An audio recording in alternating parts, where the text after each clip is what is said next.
Okay, good evening, everybody. Thank you so much for joining us here tonight by the fire, where we get to have a chat and share a little bit about what we went through. It's really been quite an interesting process reviewing what we did in December, because ever since we got back, sorry, one more admission. Hi, Ans. Okay. Because ever since we got back, it has been exceptionally dynamic. The energies of Peru have been with us this year and have been very dominant in their way with us. And so we haven't had much time to really even reflect on the journey that we took in December and the immense complexity that was put together in the going to Peru. It was such a dynamic journey. And so as we begin to share this journey with you, we would like this to be an interactive process, because you might have questions that you want to know about the Sacred Valley, about Machu Picchu, about that side of Peru. Any questions that have to do with Dieta or with integration, we're going to have some other calls later on at another time, because the information is just so complex and there's so much to it. There's such a big story to tell. So we will request that your questions are all about the Sacred Valley, the Incan stuff being Cusco, Urubamba, Ollantaytambo, Pisac, Calca, Aguascalientes, Santa Maria. These are all the places that we travel to, and we'll talk a lot more about them. So we will invite you, please, to ask questions along the way, should you have them. There are two ways to ask questions here tonight. One is to raise your hand and to verbally ask the question, which we will do, or there's the option of putting the question in the text box. We have another computer here with us, and so the questions will pop up and we will be able to answer the questions kind of on the fly for you. So is everyone okay with that process, and understand what that tonight is an interactive process as we go back and forth with one another. We share the stories of how we actually went to Peru, because going to Peru was only one piece of a giant puzzle. And that puzzle started a long time ago. Daniel and I started drinking medicine in 2014 and 2015. And we met one another in ceremony in 2017 in November. It was the first ceremony ever at the Temple of the Universe as they opened their magical doors. One more. Here we go, Mr. Mark. And Danielle and I met one another there. It was there that the seed was planted for us to go to Peru and to diet with Maestro Don Roberto. Now, I can't go into too much of the details why, but what I will tell you is that in my life, I codify my life. I compartmentalize my life. I put all of the chaotic pieces of life into little boxes, and I have an infinite code, a finite code, sorry, not in a finite code that is looping infinitely, just as the cycles of life are looping infinitely, from the small electron that's going around the proton, the earth that is going around the sun that is going around the Milky Way, and the Milky Way that is going around Sagittarius A, the center of the galaxy. And so these cycles are occurring at many, many levels, and they're repeating themselves all the time. And as I codify my life and compartmentalize what seems to be absolute chaos on a linear journey, when I put it into a finite loop, I'm able to observe the patterns of repetition and start to grasp the deeper meanings of what is happening in the moment. And there was a unique moment that occurred in November 2017 when I was privy to a request from Danyal to take the journey with learning about medicine. And the dynamics that were at play at that point in time were the exact dynamics that resulted in us going to Peru 6 years later. Now, we didn't know it at the time because we hadn't even met Don Roberto just yet, and we didn't understand that he was fully connected to these desires and these processes. We thought they had to do with other individuals that we were working with at the time, but it didn't work out that way. We fast forward to 2020, and in July of 2020, Danyal and I were in some very special energetics that we used to plant seeds of potential. And these seeds of potential would manifest in their own time. And we did these ceremonies when we were in fire energetics, because fire has the potential to destroy, but once the destruction has happened, the resurrection occurs. And so we use these energetics to resurrect our life in a way. But what happened first is that 9 days after the first ceremony, the rug got pulled from underneath my life. And instantly, I didn't have a job, a business, a best friend, a home, a car, an income, or anything. I had a cat, my possessions, and Danyal, and by the grace of God, a place to move into here in Pretoria. And so we did these ceremonies, and we continued to do these ceremonies while we were here in Pretoria, and we continued to observe the cyclic movement of these seeds that we had planted as we watched them sprout. This was in 2020. Fast forward to 2024, or 2023, sorry, and Danyal and I were once again in the second phase of these particular potentials that were in the air. And so in the month of August, we sat down and we did these fire ceremonies again, where we planted the seeds for the desires that we sought out in our own life, the desires for family, the desires for abundance, the desires for success, the desires to learn and to grow, the desires to connect deeper with the plants and the lineages that were in Peru. And we were doing these ceremonies, and in response to the processes that started in 2020, with the manifestations that occurred along the way, we were well on our way to Peru. We had all the resources in place. We had the desire, we had the teacher, we had the way forward. The path was completely open. And in the months leading up to August of 2023, we also had all of the resources to afford to go to Peru. We were due to pay our deposits on the 28th of August in last year. However, on the 25th of August, the resources that we had suddenly evaporated, and we were left sitting before the fire that you see us sitting here tonight with a decision to make. It was a Friday night, and our resources had suddenly evaporated into thin air. We had some left over by a part of the story that I will ask Danyal to share with you in relation to family and into purpose. And we sat here, and I'm going to lift the camera a little bit, and we sat here in front of this picture. And I wonder if you can see this picture here. And it's not that defined at the moment, but it's a cliff, and it's a very misty environment that's covered with clouds, which is basically, I guess, representing the unknown, the great mystery of what is ahead in our lives. And on the edge of the cliff is a female figure, and she's standing there, and she is stepping into the unknown. And so on this particular Friday, we happened to be in these particular energetics again. So we did a ceremony here in front of this image and the fire. And the weekend passed, and Monday, the 28th of August arrived, and Danyal and I paid our deposits to go to Peru without the knowledge whether we had the rest of the resources to afford our plane tickets, our trip to the Sacred Valley, even some of our dieta work. But we had faith, and we knew that we had been supported over the years, bit by bit by bit.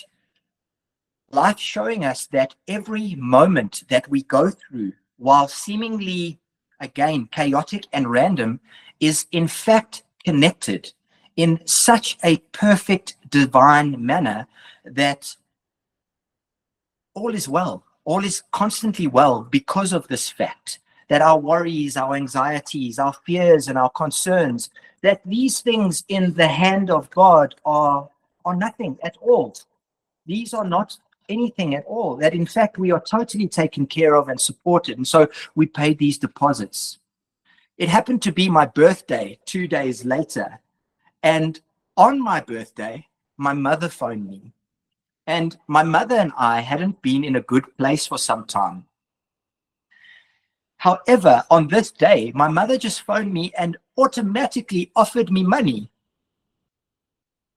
So, of course, I said, thank you very much. I will take the birthday present. I will take the love. I will take everything. And this money happened to be an inheritance that I was actually due to receive in 2010. However, it hadn't been received. And this had also been a small bone of contention between me and my mother. However, at the perfect, most right time, the resources came through, and all of a sudden we had everything that we needed to go to Peru.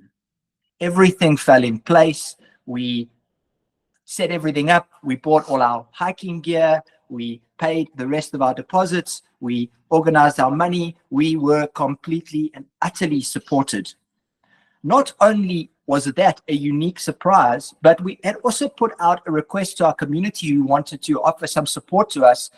And that support didn't stop until we got back from Peru. While we were there, we were constantly being supported by community in the most incredible ways.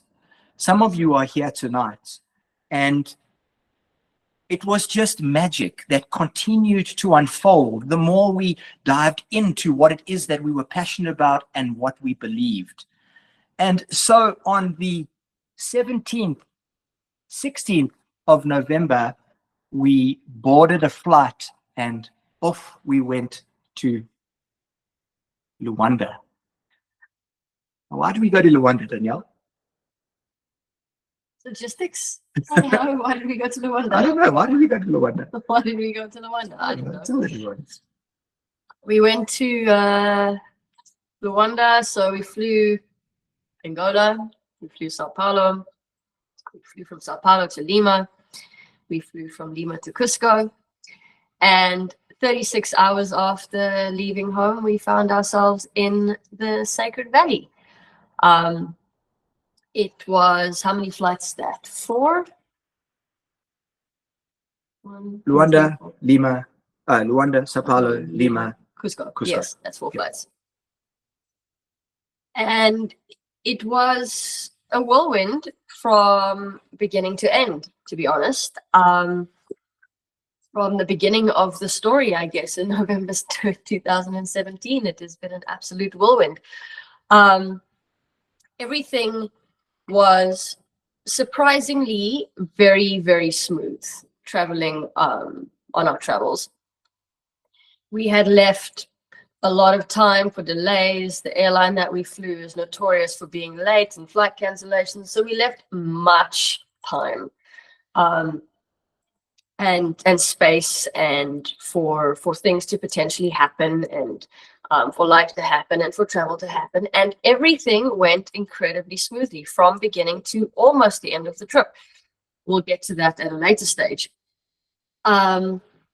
I think this airline that is so notorious for leaving late actually left about 3 minutes early. And everything was just wonderfully, wonderfully smooth. We had extra legroom on the first flight. We thought we had extra legroom on the second flight, but due to a logistical mix-up, we ended up being on the tiny seat right in front of the toilets where the seats don't recline and the entertainment system doesn't work. But that is okay, because the flight got us from A to B perfectly on time. Yeah, so then we landed in Cusco.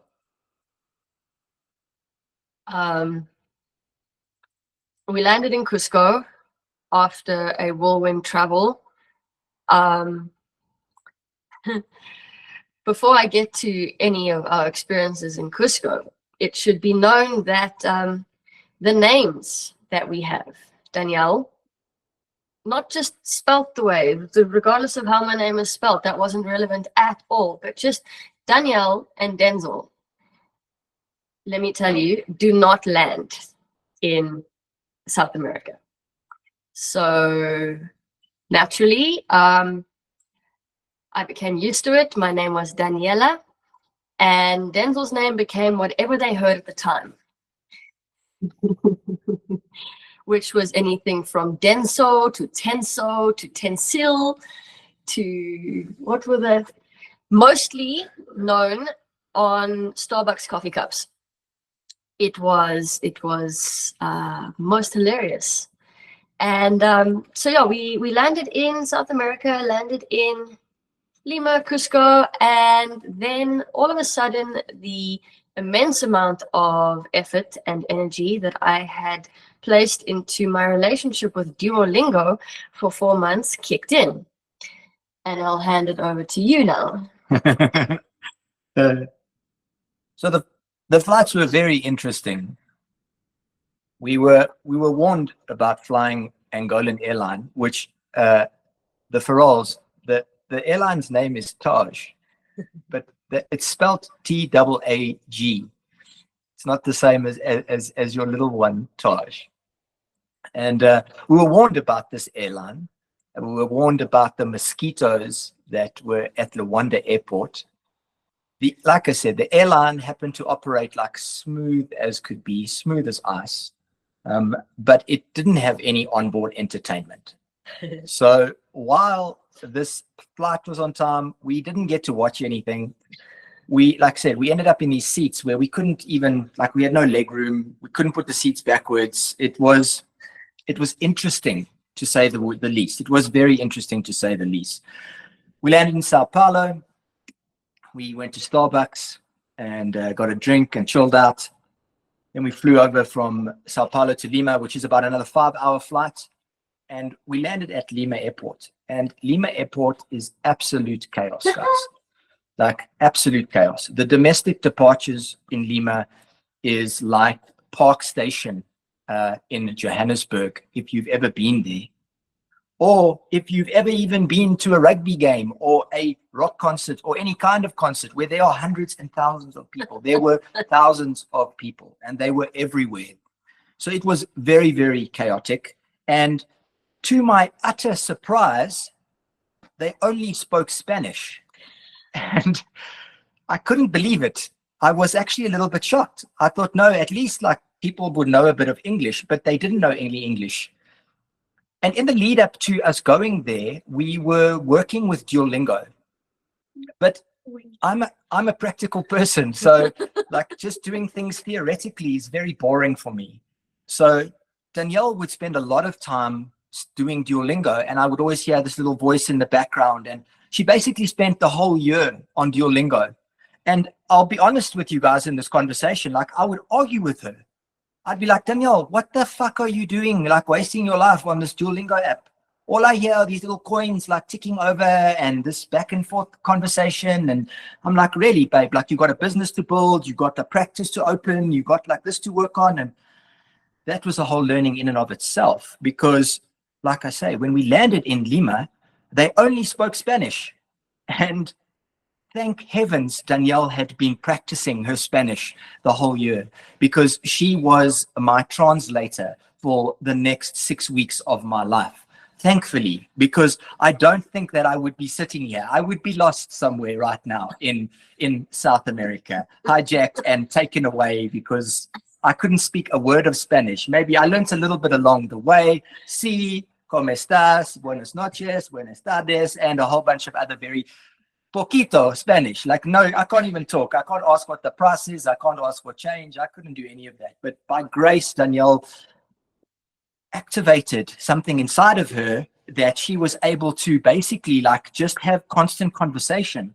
And as we traveled, the conversation would grow, and we would be in stores with shop owners having full-on conversations about medicine and about traveling, about Africa and about South America, about politics and about weather. And I was just standing there like, what the hell is going on? Because I was so used to just speaking English with Danielle, and here my partner had suddenly turned into Daniela, who was a Spaniard. She was not a South African anymore.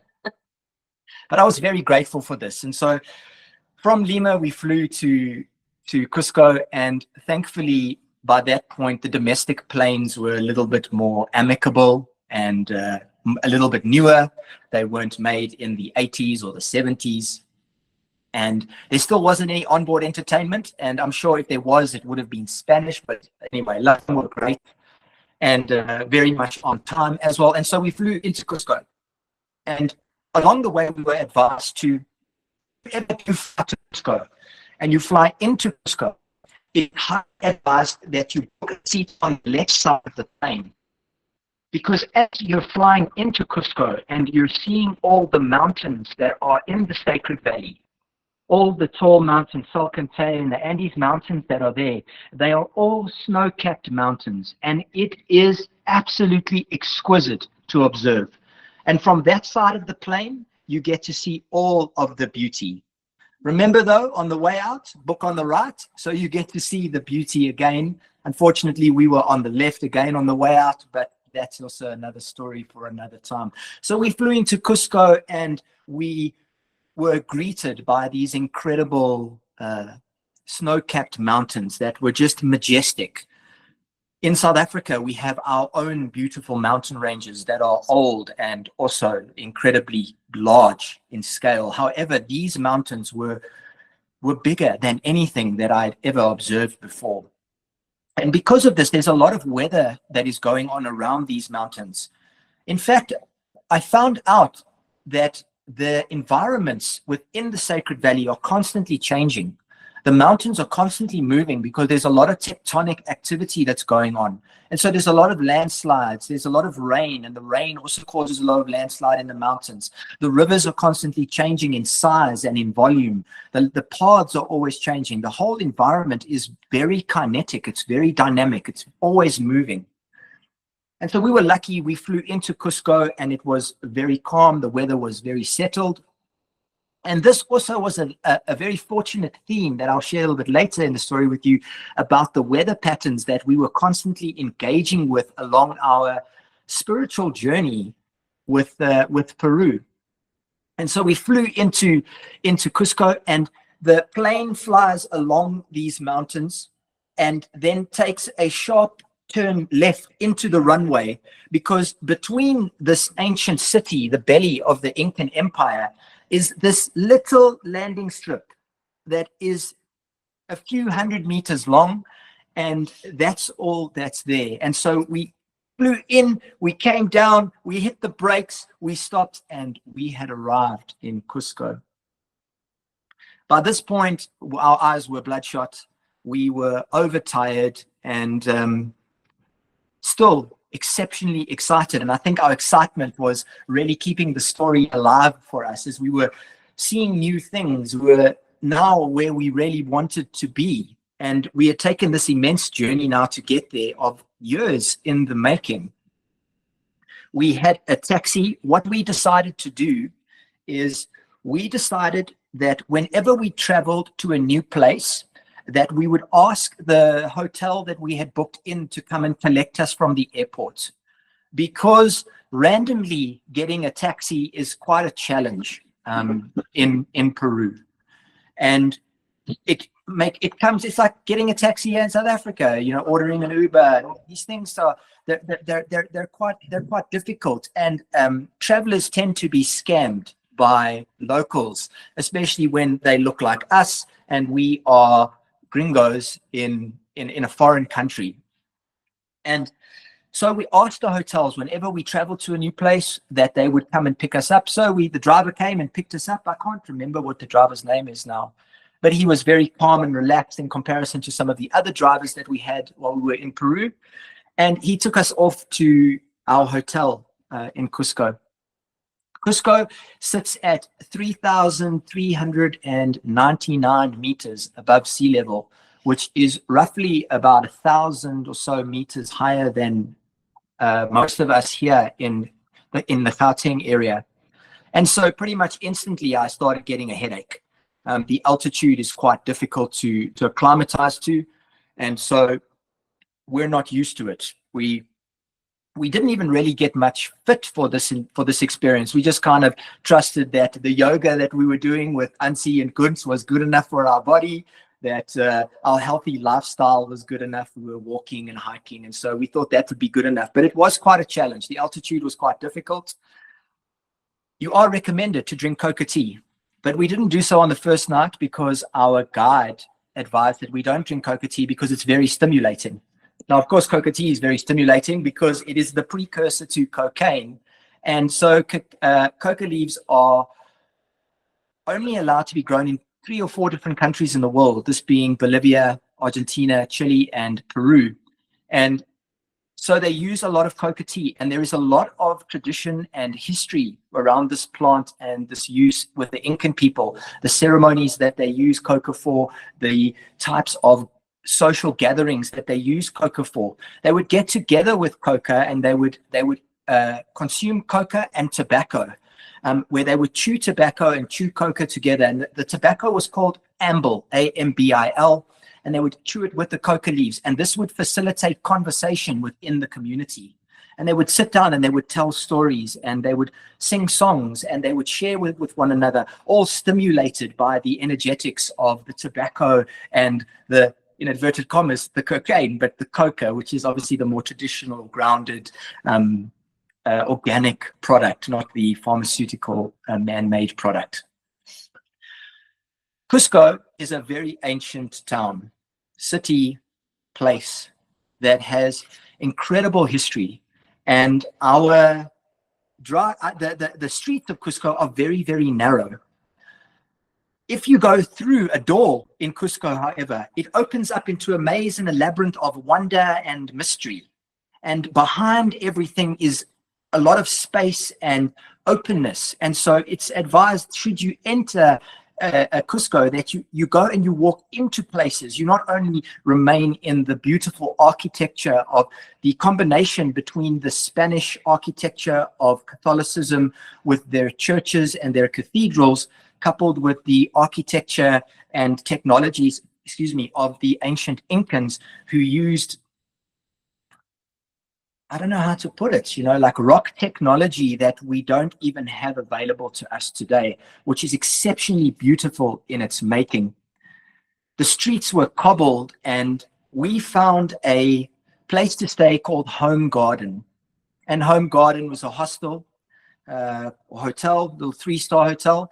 What we found is that the level of hotel to stay in Peru is about a 3-star place that is quite affordable. It's anything from, I'd say, about 600 Rand a night per room, so per couple, or up to about like 800 bucks, depending on what you're looking to buy and have in your room and in your space. Most of the time, we would also buy breakfast. This breakfast would come with eggs and bread and coca tea and munya tea, mint tea, and so on. And we were at the top of the hill, right underneath. What was the name of the mountain that we were underneath? Sexy Woman. Yes. We were underneath this mountain called Sexy Woman. And we were down this massive cobbled road, and our driver just reversed all the way down. Maybe about 2 Ks down this road, we reversed backwards because he couldn't go forwards for whatever reason. And we got to Home Garden, and the address of Home Garden was number 684. And as I mentioned to you, the coding of my life, it was on the 16th of August, 2020, that the rug was pulled underneath me and inadvertently also under Danyal, and our life went in a completely different direction. And the coding of that particular day, the 16th of August, 2020, is 684. And as we arrived at this hotel and it was number 684, it was an incredible affirmation that revealed itself to us about the reasons and the purpose why we had gone through this traumatic change, this sudden change in our lives, and how we have always been supported by life to arrive at the place of our heart's desire. And so we were here in this little hotel room called Home Garden. And I'd like Danyal to share a little bit about the water story with you. So I think the last hot shower that I took, hot shower bath, before going back to Brazil, actually, on the way back, was in Pretoria. As in, if they tell you in Peru that there's hot water, just understand that it is completely relative. You will have lukewarm showers for the duration of your stay there. I'm not sure why. But things are pretty much quite warm there anyway. So in essence, it doesn't really matter. So I think this first place, the shower was absolutely perfect, relatively, of course. And it was such a quaint little spot, like Denzil mentioned. Like things are quite small in the streets of Cusco, but you walk into a door and it opens up into this maze, this courtyard, this incredible spot. It was so quaint. It was so beautiful. Like, highly recommended. 10 out of 10 if you should ever find yourself in Cusco. And it was there that we got to rest on the first night. Obviously traveling for 36 hours and only being subject to airplane and airport food, the first thing we did was go to find some food. And ironically enough, the first food that we found in South America, in the middle of Peru, in the middle of the Sacred Valley, was Japanese food. It was delicious. It was delicious. It was at this Japanese place where Denzil met his first cat. He had a bit of an affair with the Peruvian cats. Pretty much every time we stopped at a restaurant or a place to eat, there would be a local cat that would jump on his lap and try and eat his food. So yeah, that was the first evening. We basically ate and just collapsed in a heap.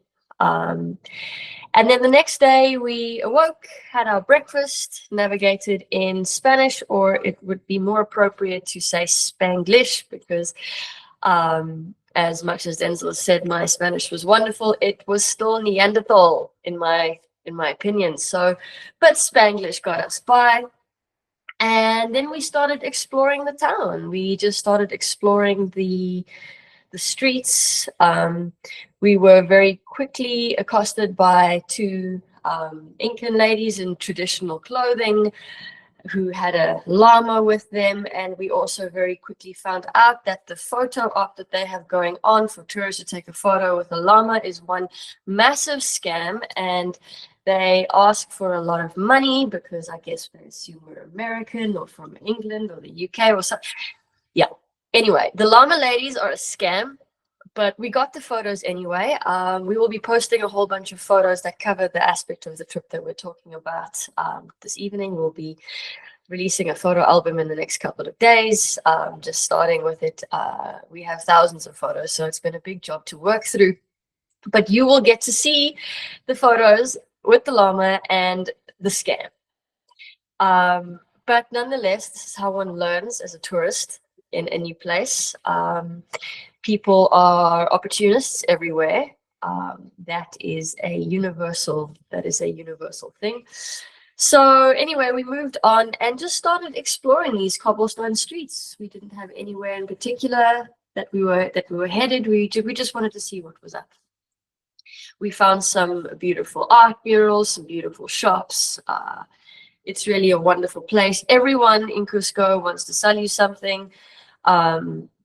The things are all beautiful, but it is a town that runs on they have a tourist economy, so they keep themselves afloat and alive predominantly on tourism, so it's to be expected. We cruised around. I think that day we met up with our guide that was going to take us on our adventure tour, which was going to begin the next day, 4 days through the Sacred Valley. We'll get into that in a moment. And then he started also showing us around town a bit more. We went to a market called the San Pedro Market. If anyone here has been to Peru, Jenna, maybe you remember the San Pedro Market if you were there. And it is a hustle and a bustle, and it is a chaotic explosion of culture and all things weird and wonderful, from different fruits that I'd never seen or tasted in my life, different kind of vegetables. Fun fact, there's approximately 4,000 different kinds of potatoes that are grown and harvested in Peru.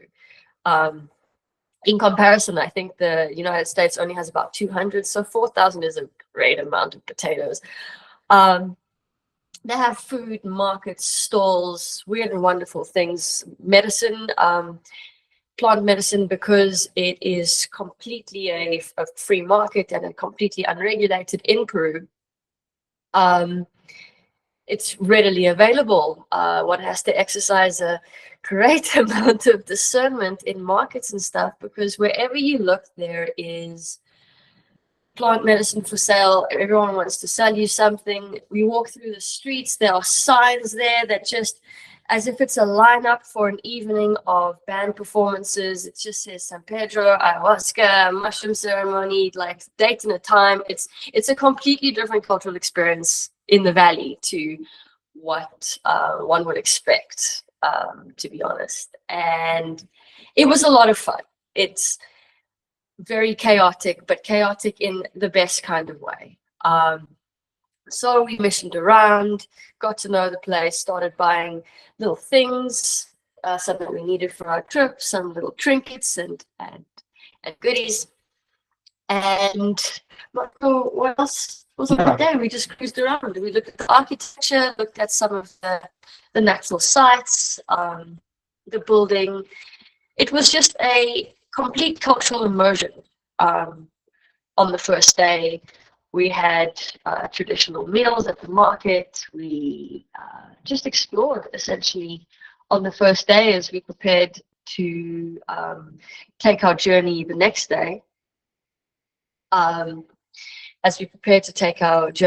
day. On one large adventure, we got our debrief from our guide. Guido highly recommended, if anyone ever goes to the Sacred Valley, let us know. We'll put you in touch with this guide. Really, it was a beautiful experience. He's so knowledgeable and wonderful.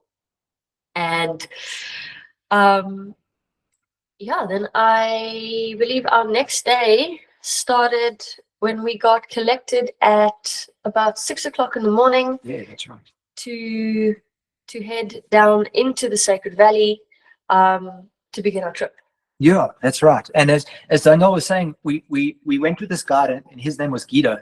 And interestingly enough, we actually were put into contact with him through some South African friends, most notably Carlos. I reached out to him in the lead up to the trip because, as we know, or some of us here know, him and his family were living in the Sacred Valley for some time after they left South Africa, or one of the times that they left.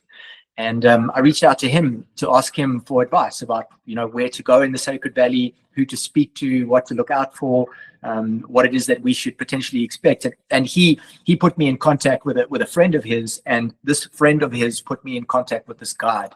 And again, it turned out to be a very spiritually and divinely orchestrated connection between the two of us, between the three of us, really, because he was kind of destined to meet with us. And so we met with Guido. He was very helpful. Like I say, the first day he advised us what we should do and how we should prepare for the journey ahead. He picked us up on the second day. On the morning, we met him at 6 a.m. in the morning. And we met him down at a square, which was below the hotel. And in the square were some nightclubs. And we subsequently found out about the party culture that's in Peru and how they love to have a good time. Peruvians love to socialize and to connect. And when we were busy packing the car and getting going with our experience to go on this adventure tour that we were doing with him for the next 4 days, there were people coming out of the clubs at like 6 in the morning, 6:30 in the morning, just falling all over the place. And it was such a contrast for us as we had come to connect with this culture and to take this spiritual journey, and yet life was still happening all around us. Life was happening in the way life happens. People were partying and they were letting loose, and there were young people that were, connecting with one another and looking to hook up. And, it was a very interesting moment. But off we went. We took our drive. We were going to a mountain called I have to get this mountain right because I don't want to say it wrong, but the mountain's name is Pucallpa. And Pucallpa is just outside Ollantay Tambo. And so we drove in a car, we got picked up, and we got picked up with these mountain bikes on the roof. And we weren't 100% sure. We wanted to do the Inca Trail when we first thought about going to Peru. But the Inca Trail is a very expensive endeavor. And not only that, but also requires a lot of effort and fitness, because it really is no joke walking for 4 days. You need to be fit and strong and healthy. And as I mentioned, we hadn't done too much fitness in the lead up to the experience. So off we went. We went on this trip to Ollantay Tambo, and it was about a 2-hour drive, roughly, from Cusco to Ollantay Tambo. The fortunate part of the drive is you go down in elevation to about 2,000 meters. And so it was here that, you know, I was feeling a little bit more comfortable. I didn't have too much of a headache now, and relaxed. We stopped for breakfast just outside Ollantay Tambo. And once again, I met up with another Peruvian feline who found it in themselves to sit on my lap and to eat my food and to just connect with me, which is something I really enjoyed, because before we left, we have a little cat. I don't know, he was around here just now. And we were concerned about him because we love our animal. And we did like a psychic reading. We asked ANF to talk to him and just let him know what we were doing and so on. And in response to that, these cats that I met in Peru, they just wouldn't leave me alone. They were on my lap, they were around my feet, they were all over the place. And so we ate here, and then off we went up Pucallpa, and we started this snaky journey up to the top of this mountain. And by the time we got to the top of this mountain, we were now at about 4,200 meters. So we'd gone up basically 2 kilometers as we traveled up this mountain, Pucallpa. And when we got to the top, there we were, and it was time to take this bike ride. Now, I don't know about the last time you as an adult may have ridden a bicycle. I know Danger, you on a bicycle like quite often, and maybe there's some other athletic people on this call. But for me personally, I haven't been on a bicycle in a very long time. And the roads were like this. Freewheeling was maybe 50, 60 kilometers an hour. Like, it was no joke. We were tucked in and just zooming down these, again, snow-capped mountains, these green pastures with alpacas and llamas, and we were just cruising, the three of us, down this mountain. And we ended up traveling about 50 kilometers down the mountain at 50 kilometers an hour. So it took us about an hour and a half to travel down this mountain, and it was absolutely exquisite. We were trailed by the organizers, and they made beautiful videos and stuff, which we will share on the album that we put together after this call for you to go and look, should you have interest to see, you know, like what was happening there and what it looked like when we were doing it. I will tell you, the last 5 kilometers weren't like this anymore. They were more like this. And so it was quite strenuous, these last 5 kilometers, when I hadn't trained, hadn't been on a bicycle, and also had now been on a bike for an hour, like my quads and my calves. And it was a very interesting experience, but highly, highly recommended. It was a lot of fun, and I felt like a child again.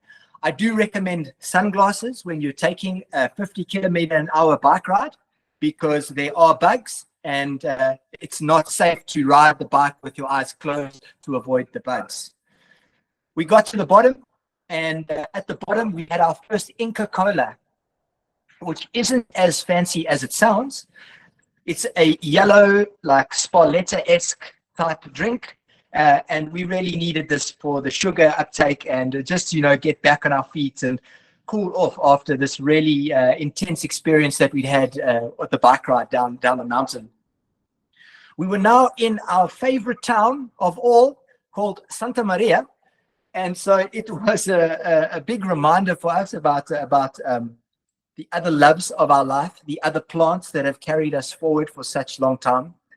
And we stayed in a hostel there mostly. And so while we were in the hostel, again, we another thing about Peru, which we didn't mention, is the bathroom situation in Peru and the toilet paper situation in Peru. Should you ever travel to Peru, I highly advise that at all times in your backpack, you keep a roll of toilet paper, because should the moment rise where you need the bathroom, in Peru, the public bathrooms, you pay a small amount, maybe 50 sols, 1 sol, depending on where you're at, which is anything from like 2 to 5 rand with our currency. And they gave me 1 ply.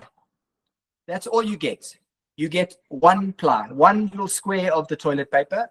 So I really encourage you to have toilet paper with you. So we arrived in this hotel at Santa Maria, and we were again dealing with these toilet rolls where the paper was pretty much like cardboard, and you only really got like 1 ply at a time. So it was again a very interesting experience. Highly recommend for you to pack a couple of rolls of Stay Soft in your bag should you go, because it'll be well worth the space when you are in Peru. Once we were done at this hotel, we had a little snack. The food was incredible. And this is something that was experienced throughout the journey in Peru, is the local cuisine is organic, freshly grown, and incredibly tasty. It's so nutritious, so healthy. There's no fast food. There was hardly any fast food wherever we went. In the markets in San Pedro, there were tons and tons of food stalls, and so we ate plenty soups and loads of chicken and many different varieties of potatoes, as Daniel mentioned, and one particular variety called yuca, which was, it was a root, a little bit of mix between sweet potato and our normal potato, a little bit more fibrous in its way. And they cooked it a lot they made a lot of fries with it and cooked a lot of soups with it. And so we would eat this a lot of the time. We'd eat fries and guacamole, and we would eat soups and noodles and chicken, because we were also preparing for our dieta that was coming up. So we couldn't really eat a lot of the stuff there. Our guide was really upset with us because we weren't drinking any alcohol, and we weren't eating any guinea pigs. And because there are two traditions in Peru, one of drinking pisco. Pisco is like I don't know how to, it's like a mampur in a way, that if you know what that is, like a schnapps, I guess is another word for it. And then they eat little guinea pigs. And we weren't sure about the pork aspect of it in relation to our diets and stuff. So we didn't eat the pisco, we didn't drink pisco, and we didn't actually ever eat the guinea pigs, which our guide was a little bit uncertain about, because these are quite traditional things to do while in Peru. After we had our lunch there, we cruised to do some white river rafting down the Urubamba River, which is the main tributary to the Amazon River in Peru. And it's a huge river. And again, the insights that we received from the guides were that the river was constantly growing or shrinking in relation to the rainfall and the rockfall, as it was closing down some of the river or expanding the river from the rainfall and all that kind of thing. We were exceptionally fortunate on this trip to be catered to privately, because we were the only 2 people on this 4-day adventure. And it was just us and the guide. It was a completely bespoke experience. We didn't need to do it with 6 or 8 other people. It was just the 2 of us. And so we arrived at this White River rafting place, and we were met by a Chilean and his team of White River rafters.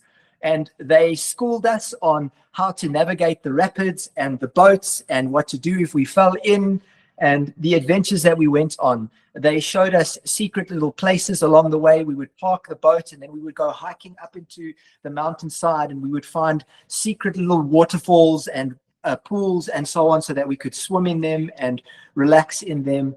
It was really, really beautiful. It was so special to us. At the end of the day, we went back to our hostel, and after dinner, we kind of just cruised around the town, which was very quiet, very rural. It's a very rural, quiet space. It's not really a city environment at all. So then we then we set up to do the first big hike of the tour, of the adventure. And yeah, I'll let Danyal lead that for now.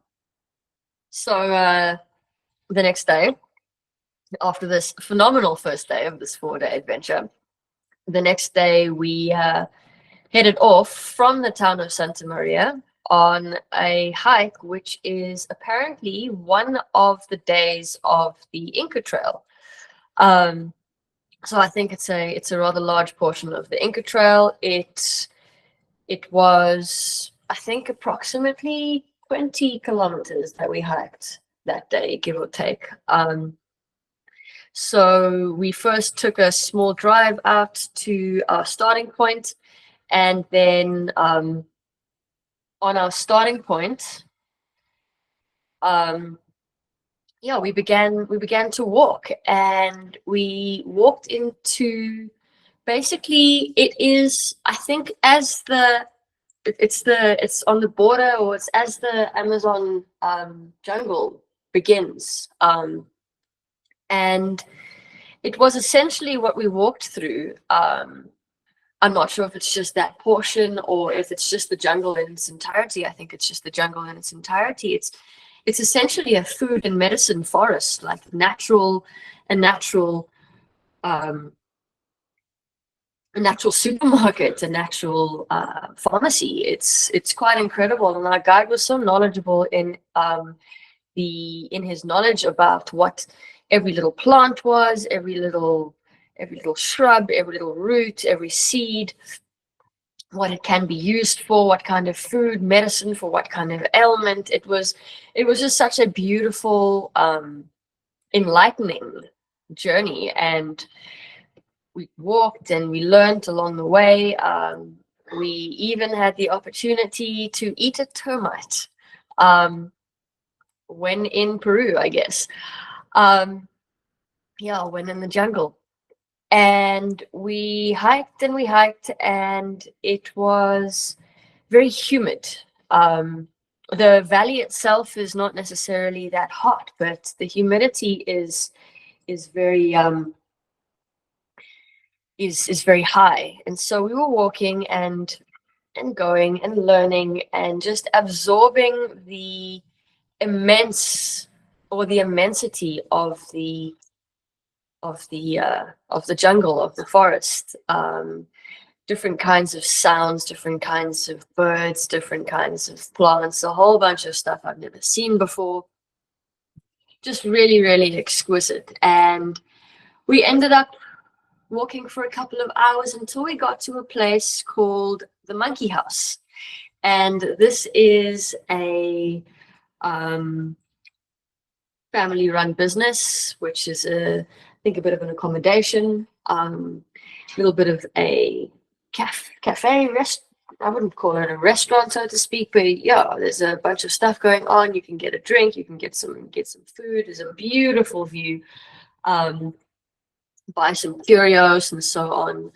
Beautiful family-run spot, and yeah, from there we just continued walking till we got to essentially the top of the hill. It was a little bit cloudy, and it was there that we stopped and just had the most beautiful moment where our guide shared a lot of the Incan history with us, shared a lot of the history of the land, the history of the Incas. This guide was really incredible. He was just super attuned to who we are as people and what they're interested in, and so really spoke experience as he did that and connect us with a bunch of the things that we would be interested in hearing about: the cultural history, the medicinal history. We had a little process. You can talk about the mapacho if you like. Yeah. Go ahead. Yeah, so we had now been in Peru for 3 days, and it was an absolute culture shock in comparison to where I had come from. I haven't done too much traveling to yeah, to many places. And I was in Peru for 3 days, and I was now in the deep jungle with along the Inca Trail with my guide.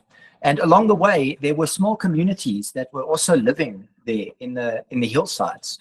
And it was such an interesting eye-opener for me, because I got to see just how westernized my mind is, where my value systems actually were lying in comparison to where other people's value systems are lying.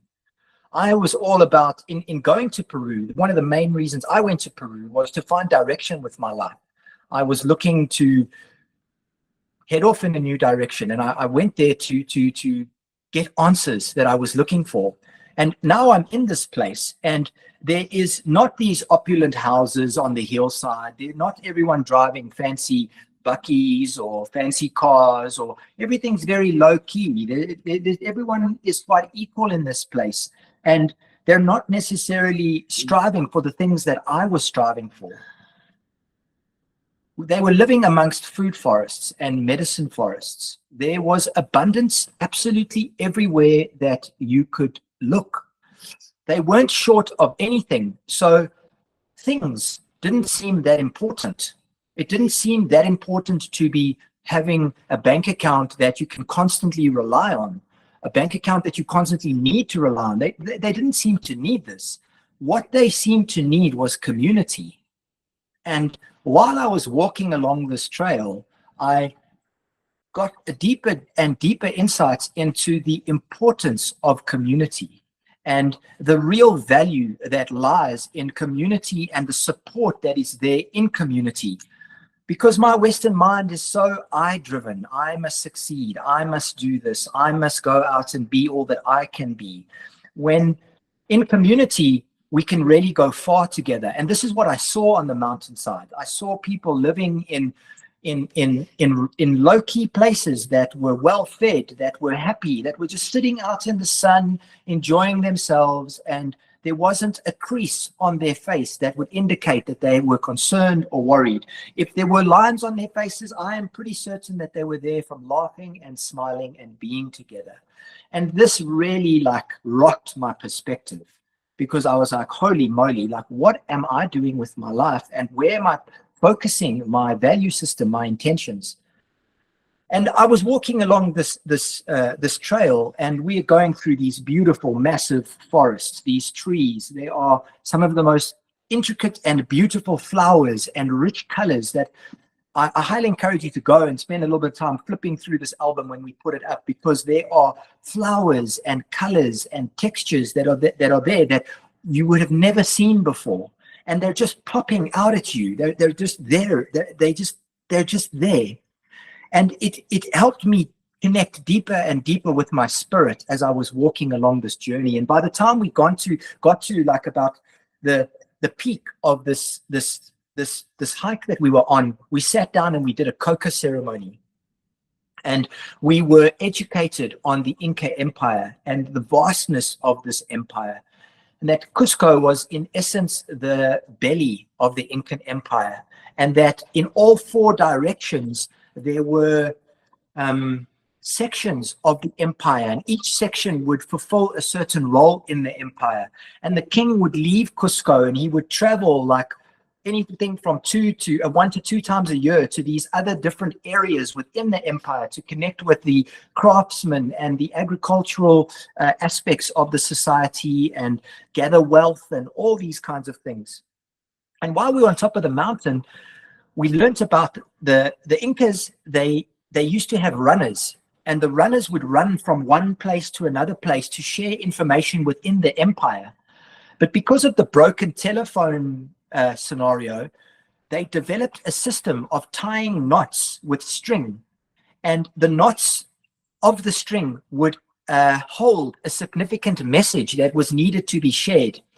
And this is a technology that still hasn't been decoded today.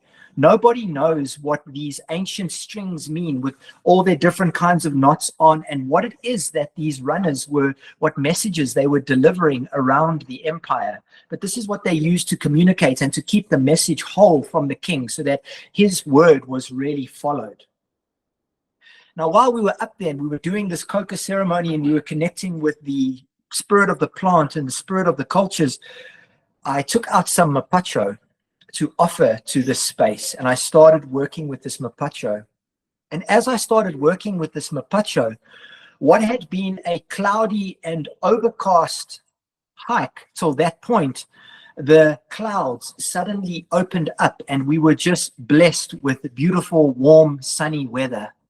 And as I blew the smoke up into the clouds, it further dissipated those clouds, and we were just left with the most beautiful views of the valley, with the river snaking all the way through it, and the immense mountains that we were still yet to climb that were ahead of us, because we were going to go down into the valley before we climbed up the other side and arrived at the hot springs of Pucallpa.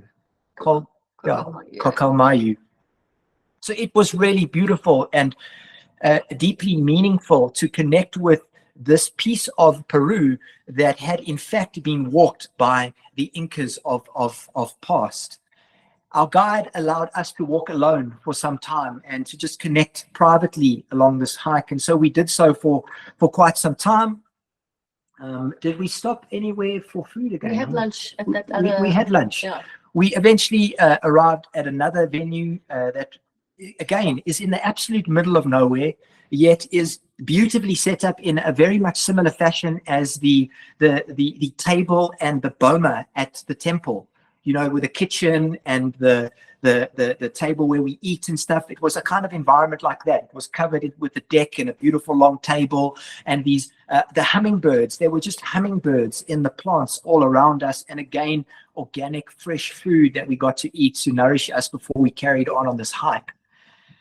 The next part of the hike, however, was a very challenging part, because it was this way up the mountain. It was directly up, where you're basically walking with the next step is the mountain is here in front of your face as you're climbing slowly up. 15 kilometers in.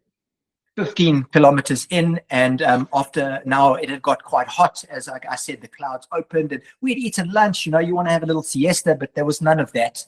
And so off we climbed. And we put Danyal in the front, and the guide Guido and I walked behind Danyal, kind of assisting her and him assisting me. He didn't need any help because he just walked like the wind, and he has done this trail so many times. I had a chat with him 2 days ago because I wanted to talk about some of the mountains and the rivers that we'd seen, and he was out at Machu Picchu. He had just finished a hike with some other clients of his. So he's very fit and very strong. And so he was supporting us up this mountain. And the fact that the altitude is so high makes it all the more difficult on the physical body to, you know, just the amount of oxygen going to the muscles, the amount of oxygen in the lungs and so on. So a hike is just that much more challenging than it is back home, as you were. And so we were about 300 meters from the top. And we were there. And I happened to notice Danyal feeling very, very weak. She is taking the smallest of steps. Each step is coming with a and she's really struggling for this hike. And she's really in a tough place right now. She turns around and she says to me, she looks at me and she just says, "Somebody send a helicopter." And I just burst out laughing that I think I rolled down the hill about 100 meters that I had to recover from this statement. And during that time, she got to rest and relax. No one did, in fact, send us a helicopter. And so we had to walk all the way to the top. And by the time we got to the top, we were now completely and utterly exhausted. And we had about another 5 Ks into Pucallpa, where we were going to enter some hot springs that were at the base of Santa Teresa. These are volcanic pools, and so they were probably the warmest water that we got to experience in Peru. We'll load the photos. You'll get to see the place. It is absolutely exquisite. The water was pristine, coming out from underneath the ground from the geysers there, and it was spectacular. We then had to navigate a landslide that had occurred overnight from all the rain that was happening. We navigated this interesting landslide, which it was quite a thing to see half of a mountain kind of collapsing and coming down in form. It was a unique experience to be, and a little bit hair raising as well. There were many bulldozers there moving rocks and creating space and so on. And so we navigated our way. We got picked up again by our driver, and we went off to another beautiful hotel that we stayed at that was just freshly built. And so we had a beautiful evening there, and we prepared ourselves for the third day of our adventure. Now, I'm going to obviously try and wrap up the next 5 days within the next 20 minutes or so before we leave. So again, if there are any questions, please pop them in the text box, just so that we can get to some of your questions before we get to 8:30. We may run 10 minutes or so late. You can stay or leave. It's totally your choice. The third day of the adventure, we went ziplining, and this was really wonderful. This didn't require any effort at all. We were ziplining through some beautiful mountainscapes, and we were finally connecting with some other people. We hooked up with this British group of travelers, and we did the ziplining experience together, which was a lot of fun. The zip lines were anything from 200 meters to about 1K in length. We did about 8 or 9 of them. We had the suspension bridge. We had a suspension bridge to climb over, and like terrifying falls and hair raising. Because not only was the suspension bridge a suspension bridge, which is fine. The suspension bridge is cool, especially you're strapped in, you're hooked in. But also the more we stepped, the planks started maybe half a meter apart, and then a meter apart, and then about 1.5 meters. So it was quite hair raising in its sense. In that sense, but super exciting, super incredible. Zip lining there through between these hills and the mountains of this valley. Again, a highly recommended experience should it be something that you ever find yourself doing in that area. Super recommended. And then we headed the next stage of that adventure, the next stage of this day was then heading from the zip lining to Aguascalientes. Aguascalientes. So I think we started at what they call the hydroelectrica, and then we started this 10-11 kilometer walk. Again, just keeping in mind that we spent the first day cycling 50 kilometers, the second day walking 20 kilometers, and the third day, now also to my great surprise, is another long walk. So we were just walking along the train tracks for about 10-11 kilometers to Aguascalientes, which is otherwise known as Machu Picchu town, at the base of the mountain just below Machu Picchu. So walking along these train tracks, some people take the train in, just this beautiful, like incredible landscapes, so much green, water, trees, rivers, again, the most beautiful flowers, the most beautiful plants, just such a serene experience also because the stillness is just so absolutely beautiful. It's the stillness, the deafening stillness almost, and just the majestic environment all around was just really incredibly beautiful. We stopped for lunch along the way, also another family-owned business, which I really appreciate along the way. Just all of this small business support, really, like out there in the middle of Peru, like it didn't really seem like capitalism was all too much of a thing. It was a lot of community, like Denzil was sharing. It was a lot of community, a lot of family-owned businesses, a lot of small business. It was really quite exquisite. And so we walked 12 kilometers through these beautiful landscapes, eventually making our way to Machu Picchu town, Aguascalientes. By this point, we were offered the additional service of receiving massages, to which my legs at this point gave me absolutely no choice. It was probably the most exciting and strenuous thing, this adventure tour, that I'd ever put my body through. So we graciously accepted this, booked into our hotel, had our massages, went for dinner. I ate alpaca for the first time, which is an interesting experience. It's like I don't know if there's such a thing as a semi-red meat, but it was, I think, somewhere between beef and lamb and chicken, and I don't know. It was just beautiful. Really, really tasty and experience again when in Peru. And then we readied ourselves for the next day when we were going to go up to Machu Picchu. Yeah. Anything else you want to share about that day? And before we took the journey up to Machu Picchu and into Aguascalientes is very cute, like quaint town. Everything kind of on top of one another, filled with lots of curios about the culture and about Machu Picchu, because it's one of the World Heritage Sites and a very, very busy place filled with tourism and so on.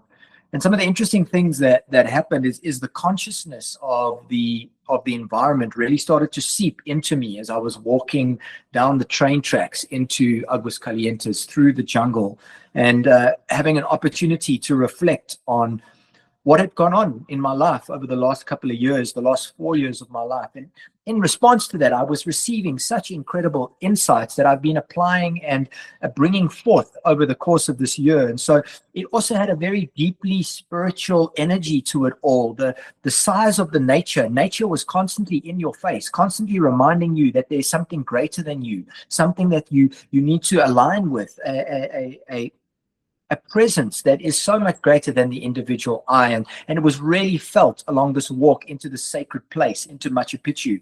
And I would love to share more on Machu Picchu, but I'm going to allow Danyal to share about Machu Picchu, because it's more a story about her and her. Yeah, it's more a story from her. What was the one thing I wanted to mention about it? No, I think that's all. It was just really the energetics of the place. Oh, the one thing I wanted to mention is that when the Spanish invaded Peru and they were going through the Sacred Valley, is they actually couldn't find Machu Picchu, which is why it still has the name Machu Picchu. All the towns around Machu Picchu all have Spanish names: Santa Teresa, Santa Maria, Santa Rosa, not Santa Rosa, Santa Teresa, all had these Spanish names because the Spanish were occupying the spaces around. However, they were never able to find Machu Picchu because it was completely covered by the forest there. There were some families who knew about the ruins and so on, but they never shared that information, and the Spanish never found it out. And so it just goes to show some of the divine intervention that was in place, because Machu Picchu was a spiritual center. It was a spiritual center for the Incans, where their priests would go, where they would send young children to be educated in the ways of their culture. And so it was a very sacred place, a place also built up in a very unique way. The reason it stands today is because of the technology that the Incans had. They reinforced the mountain from the bottom up. And these are the terraces that you will observe if you've ever seen any pictures of Machu Picchu. They are great terraces that are all laid out. And it's on these terraces that they would grow different kinds of crops to eat while they were up there. But the main point of it all was to keep the geological structures in place because of all the seismic activity that was going on the mountain. And so it is because of this incredible technology that would absorb all of this seismic movement that it still stands today. And there was even technology in the buildings in Machu Picchu that still protected from certain kinds of earthquake movement. It was very, very interesting to be there. So I'm not going to share more about Machu Picchu other than it was incredibly beautiful. I highly advise that should you go to Peru, do your best to go to Machu Picchu. It is an indescribable experience. It is a very connected experience. It is very old. The energy is very bright and very, very beautiful. It is filled with mountainous views and tall mountains and old buildings and incredible history. So I do recommend it. But to share a deeper story of why we're there, I'd like to invite Danyal to share the story with you. So one of the main reason, in fact, that we made our way to Machu Picchu is my late father. It was possibly his biggest dream to go to Machu Picchu, to experience Peru and the valley and the ruins and so on. And due to life's circumstances and some ill health and so on, he was never able to make it.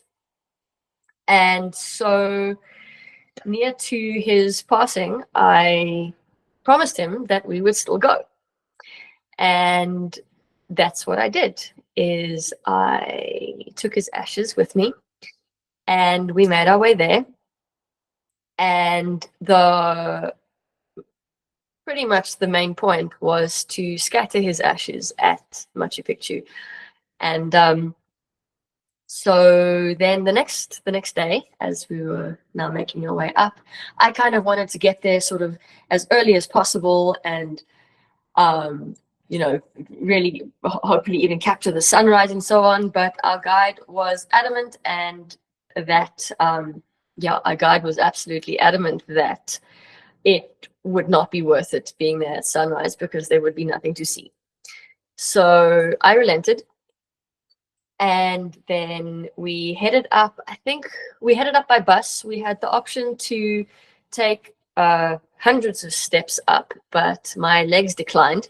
So we headed up on the bus and went winding up the mountain, made our way in to Machu Picchu, and then it was completely overcast, which is apparently quite normal, particularly the time of year. Their rainy season, Peru's rainy season, starts around about late November to January, and this was late November. And so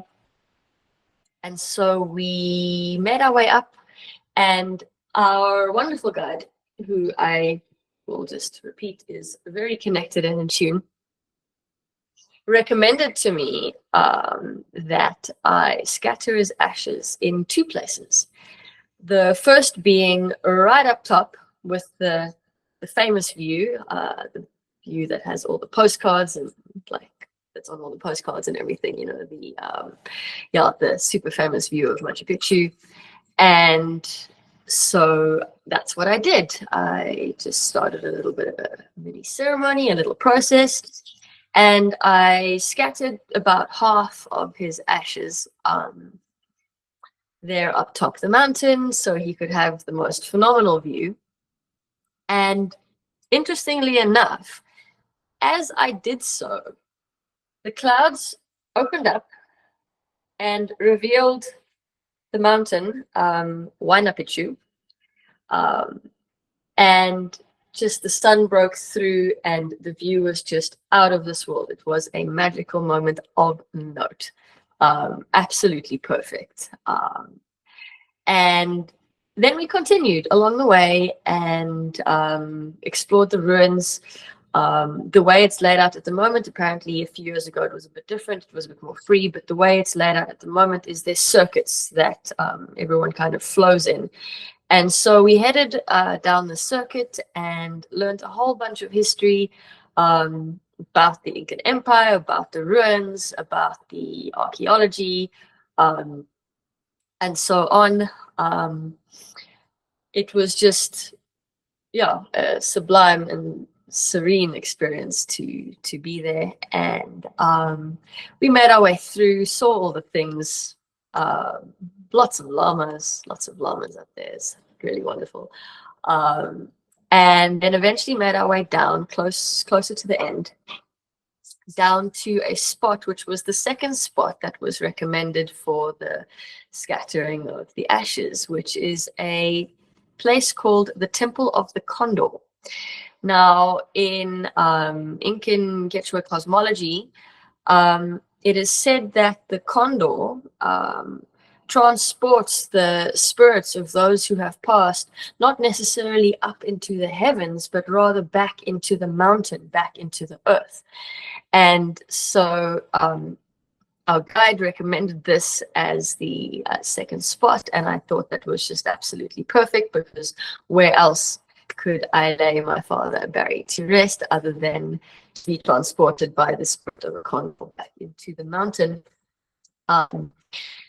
So down at the Temple of the Condor, as in contrast to up top the mountain is a little bit more free. There's people everywhere just doing their thing, taking their photos. Down at the Temple of the Condor, there's a bit more of a streamline of people on the go. There's less of a viewpoint. It's more just people are moving through. And so I had to try and find a spot that was conducive to this happening, this event. And so I stepped up top a rock, and we were taking videos of this experience, and I started scattering his ashes. And my father in spirit was one hell of a rebel. He was one of the biggest rebels I've ever known, and he loved to break the rules.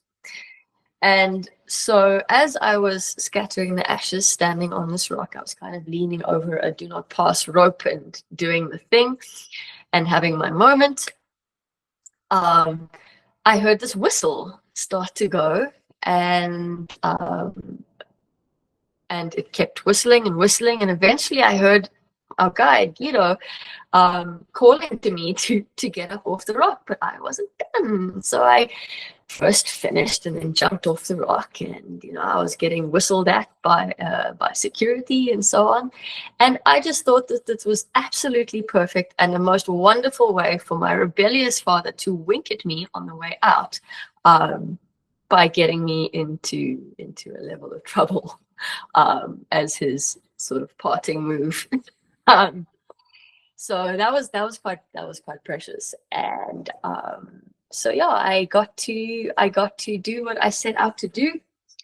Yeah, my father was a great catalyst in us being in Peru. So yeah, he was really a guiding hand to get us to that moment, and I fulfilled my promise to take him to Machu Picchu.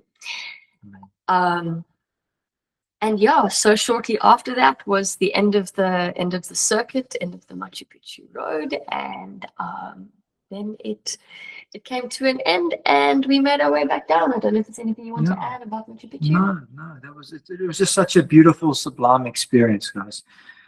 After we were done with Machu Picchu, it was now time to head on back to Ollantaytambo, and while we had taken 3 days to get there, the way back was a lot quicker. We caught a train. So if you are not up for the adventure to Machu Picchu, you are able to catch a train from Ollantaytambo to Machu Picchu, and from Machu Picchu back to Ollantaytambo.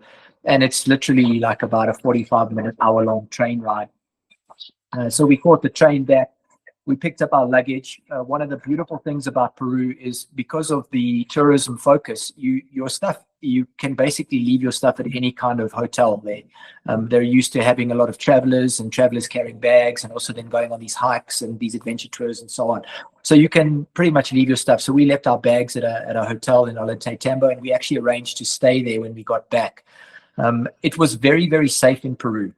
Before we went, we were unsure about how to carry money in Peru. And so we split our money, a little bit of cash, and then the rest we kept on like a travel card, which turned out to be an absolute ball ache, because drawing money in Peru was a nightmare. It was a pain in the ass having to find ATM all the time.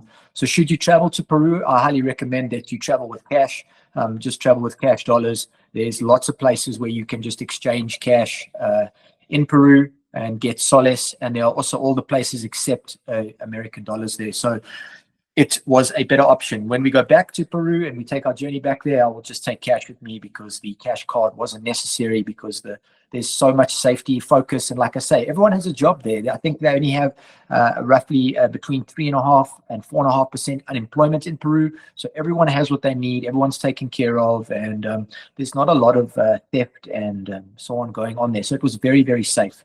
Once we were done there in Ollantaytambo, we stayed over the night. We traveled through the town a little bit. We bought a couple of trinkets and goodies. Now, at this part of our journey, we actually hadn't planned any further. This was as far as we'd planned. We had planned to do this adventure tour. We planned to go to Machu Picchu. We planned to do all of this stuff for Danyal and her father. And the rest was kind of open-ended. We didn't know where we were staying, and we didn't know where we were going from here forward. We knew that we had to be back in Cusco on the 27th of November, and it was now like the 23rd of November. We had like 5 days just to travel and to figure things out. So we stayed in Ollantaytambo and we cruised around at night. We saw the beautiful curios, and we actually just then started shopping and buying things for friends and family and so on. When we were done in Ollantaytambo, we took a drive through to Pisac in the Sacred Valley. And here there are a lot of foreigners in the Sacred Valley. A lot of Americans, Europeans are living there, and a much broader community of people that can speak a bit more English. So it was really a time for us to do a lot of shopping. There are beautiful curios, beautiful stuff around there. Again, while we traveled around, we were offered to join in ceremonies, cacao ceremonies, mushroom ceremonies, San Pedro ceremonies, ayahuasca ceremonies. These were constantly being offered to us along the way, which we obviously had to deny because we were already going to do our work in a couple of days' time. We stayed in Pisac for two evenings in a beautiful hotel, again, in the kind of price range that I mentioned. And we just pretty much did some shopping and went to go walk through different ruins and touch base with a little bit of the culture. Once we were done in Pisac, because there really isn't much to share there other than, you know, a bit of shopping and curios. It's a beautiful place to shop and so on. So if you do go there, pop into Pisac, stay there, take a journey, get your curios, get everything you need there. Don't think that you're going to get whatever you think you can get in other places in Peru. The Sacred Valley has its own specific kind of culture, and so it is selling its own particular kind of curios that have to do with that culture. So if you are interested in the llamas, in alpaca wool and all that kind of stuff, that's the place to go for it. Be very much warned that in the markets, everyone will tell you that everything is alpaca, but it's not. Alpaca is very rare and expensive, and so if someone is offering you something affordable that is alpaca, it is most likely llama or potentially even sheep wool imported from Lima or even China potentially. So just keep that in mind. We traveled back to Cusco and we had 2 days left in our journey. So this talk isn't going on for much longer. We ended up back in Cusco, and we had now been on this adventure. We were now kind of just, again, finding our way. And because we had one more day left over before we were flying out to Pucallpa, we decided to go to Rainbow Mountain. And the Rainbow Mountain is a very interesting place. It is a geological landscape that is filled with red, orange, yellow, brown colors on the mountain that makes it look like a rainbow. And it is absolutely exquisite, and it was formed, again, hundreds of thousands of years ago by the ice that was on the mountain and the specific kinds of minerals that were in the ice. And when the ice melted over time, it left these minerals in the mountain, and they are the ones that are with all these different colors and shades. And so it's like very picturesque as you're looking over these incredible mountains that are very colorful and not just pure browns or greens or so on. We didn't understand that it would again be quite a hike up to the top of Rainbow Mountain. We reached the peak at 5,032 meters high, which is about between 100 and 200 meters shorter than the base camp at Everest. And so by the time we got to the top of the mountain, after a 3-hour hike up this mountain, we had the option to ride some horses up the mountain, but our guide was not keen on us doing so and was frowning upon us to potentially surrender our legs to not walking up this mountain and rather going on the horses. We didn't go on the horses. We did buy some oxygen in a can, which you can buy for the altitude, but again, we weren't recommended to use it by our guide, and he was just like, no, you're being too soft. You need to like really dive into the culture. And so we climbed up this mountain for 3.5 hours until we got to the top at 5,000 meters. And by the time we got there, it was about -5. The wind was howling and it was exceptionally cold up at the top. What was there, however, was the most delicious alpaca stew. And there were some senoritas and abuelitas, some grandmothers that were up there that were cooking these alpacas and were then selling this beautiful stew. I think Danyal might have had 2 or 3 bowls of this incredible stew. And then we were also sharing it with some of the kids that were there, that are there to, like, you know, get money from the tourists, take pictures with the alpacas and all this kind of things. A really exquisite place, absolutely beautiful, totally and utterly worth the journey. And Peru has so many of these incredible geological and geographical sites to go and visit. We didn't have enough time to do it all. So we must go back and we must do it again. We must see more lakes and rivers. We must connect more with the mountains there and the spaces there, because it is absolutely beautiful. We'll put some of the images up on Facebook. We'll share the folder with each one of you here, and you can see some of the pictures from the Rainbow Mountain. Once we were done at the Rainbow Mountain, our trip was pretty much over. It was time to head back to Cusco and to kind of just pack our bags. We were getting ready to fly back to Lima, and from Lima up into Pucallpa to begin our dieta. We were traveling to Pucallpa a few days earlier than we were meeting our dieta groups, because we wanted to settle in and relax a little bit after this very adventurous, very exciting cruise that we've been for 9 days. Sorry, the dogs are just having a go. So yeah, we traveled back to Cusco. We left early in the morning we traveled a little bit in the town, went back to San Pedro Market, bought a couple of curios, a couple more mapacho, a few more bottles of agua. We drank a few more exotic fruit juices that didn't give us too much of a runny belly. And we bought curios. And we went to Sexe Woman. Oh, we also took a walk up to some other ancient ruins called Sexe Woman. And we saw some beautiful architecture that was there again from the Incan Empire that they built while the king was there in Cusco.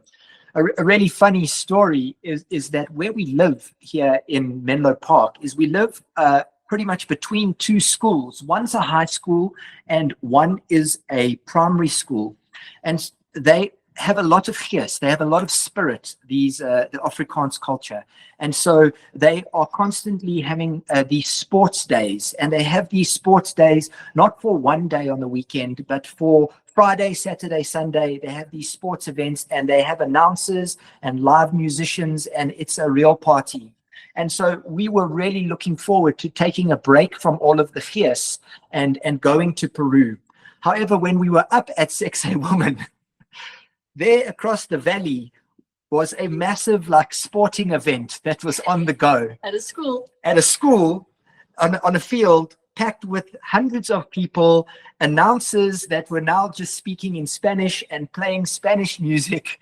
And while we thought we would get away from this Afrikaans environment and the culture and the music and the noise and the kids, we were now standing in these ancient ruins, listening to mariachi bands and announcements that were just being made over and over again as, you know, the kids were winning their potato races or their 3-legged races or their soccer matches or whatever was on the go, you know.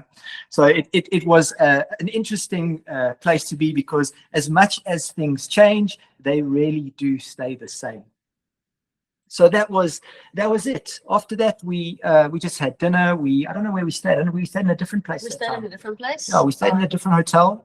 And we just essentially packed our bags and readied ourselves to make our way to the airport the next day to head up into Pucallpa, which we will get into on the next part of this series. And so it was quite a shift because, as Denzil mentioned, it was about -5 up on the Rainbow Mountain, and the very next day we headed into the jungles of Pucallpa, where it was about 35 degrees and really fucking humid.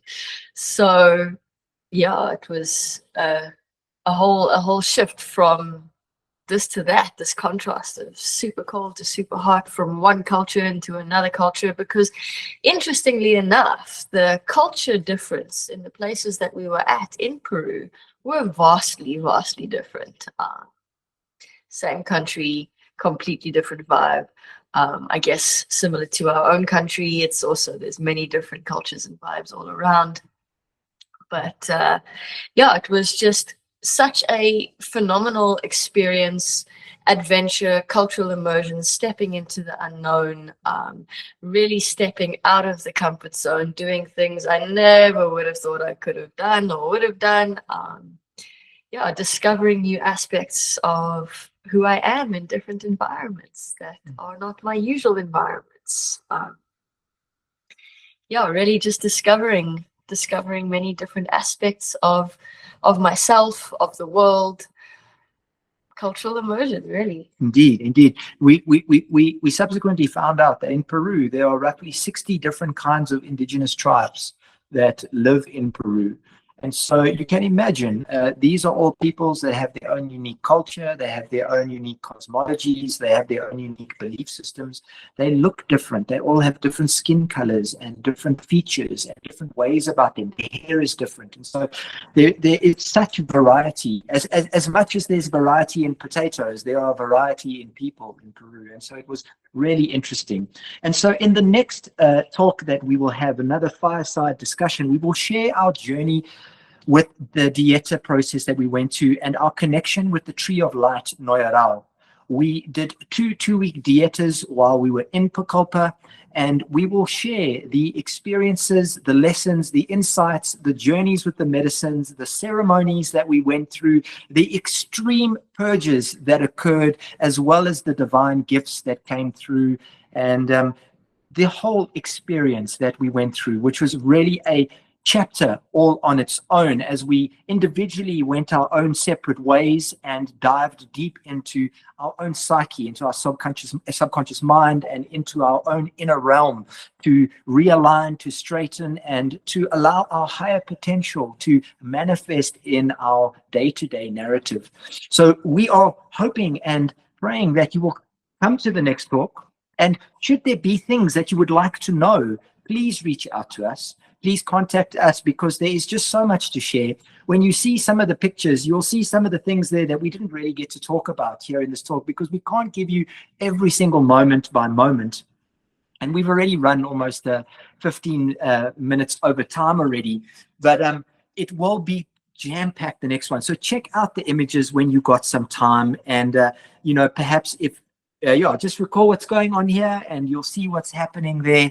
And we really look forward to connecting with you again and to sharing all of our journey with you. There is a lot more to come, guys. And we thank you so much. Jen, the next one, we'll schedule it. We'll let you know. We'll put out another little, post saying we're going to schedule it. There is a lot for us to personally go through, because on the dietas, we had journals that we were writing in daily about our experiences, what we were going through. I also did a video vlog almost day to day of my experience in Pucallpa. And so I probably have about anywhere from 6 to 10 hours of video to go and look through and to see what are the gems that I need to bring forth to share with you about the experience outside of just the physicality of purging, cleaning, drinking medicine, engaging with different cultures, because now we were engaging with Americans and with Spaniards and with people from the Netherlands and from the UK, and there was a clash of cultures going on and all of these kinds of things. And so we have all of this to share with you. So we will put a post out and we will let you know, and we really hope to see you again. We thank you so much for your time tonight. I'm sure Danielle's going to say a little bit more. I'm giving you big hugs and lots of love, and thank you so much to everybody. Yeah, I just want to echo that. Thank you very, very much for all being here. Just briefly, if anyone has got any questions, please feel free to put your microphone on. Ask, say hello, someone. Yes, please. Hola guys. Hola. It's been really beautiful having you guys in bed with us tonight, listening to your magic stories. I can't wait to see the photographs, and it sounds like you guys have had a magical time, man. It's an absolute beautiful journey, for everyone listening. When these guys came back from the jungle, they came back on fire. So stay tuned, man. Thank you for the beautiful gifts that you brought us, and it's so beautiful to see your journey our journeys unfold together, and just the magic that you guys weave and bring to the community, and all the love that you share, and the wisdom and the magic. And thank you for what you do, and we really love you very much. And basi, guys. Nice work. Thank you, my thank brother. you, Basi. Simon. Thank you, sir. All right, We so will do, Conrad. will, Absolutely, yeah. we will post about the next talk for sure. Basi side. In the next day or two, we'll schedule it. Yeah. All right, thank you. If there's anyone else that wants to ask a question or say anything, please feel free. We're just going to stay here, and if you'd like to leave, you can just leave in your own accord, and we'll just stay here until everyone is gone. And yeah, we'll chat soon, everybody. Yeah, thank you so much, everyone, for being here. Really appreciate it. Perfect, yeah, Jen. really appreciate it. Thank you. Ciao, everybody. Ciao, Debo.